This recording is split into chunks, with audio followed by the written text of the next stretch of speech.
Starta við, hörkuleikur hjá okkur í kvöld. Já.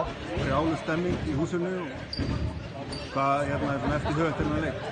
Bara, þú veist, það var svona 50-50 leikur þarna framan af og svo settum við einhverja nokkra þrista í röð og lokuðum vörninni. Mér finnst vörnin vera mjög öflug, sérstaklega í þriðja, byrjum fjórða sem að skópar hennar sigur. Komist einhverjum 12-15 yfir og þeir ætluðu svona að skjóta sig inn í þetta eins og gerir stundum og þeir klikkuðu bara tölvöld að skotum í röð og við náðum bara að sigla þessu svona nokkuð þægilega heim í lokin. Já, þeir voru með 45% skotendingu fyrir á leik. Þeir kettu vörnina og þeir virtust vera svolítið svona, ég held á tímabili byrjun fyrir á leik svo að þeir væru, þetta reynslan væri eiginlega svona ekki ykkur í lið. Nei, þeir eru náttúrulega með margar leikmenn sem að vera í þessum sporum áðan sko. Já.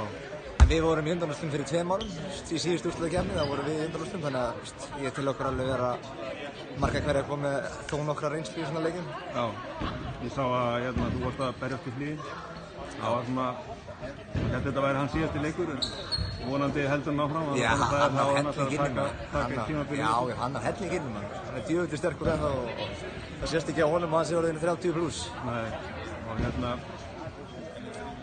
já, ég bara, það er Keflavík í Keflavík. Það er Keflavík í Keflavík. Það verður rosalega slagsmál. Já, það þarf að finna einhverjar lausnir að hægja á þeim og loka á þeirra leik. Við erum að fara á beint í vídeóið og finna einhverjar lausnir á teikniblokkinni. Gerið það. Bara gangi ykkur bara rosalega. Takk.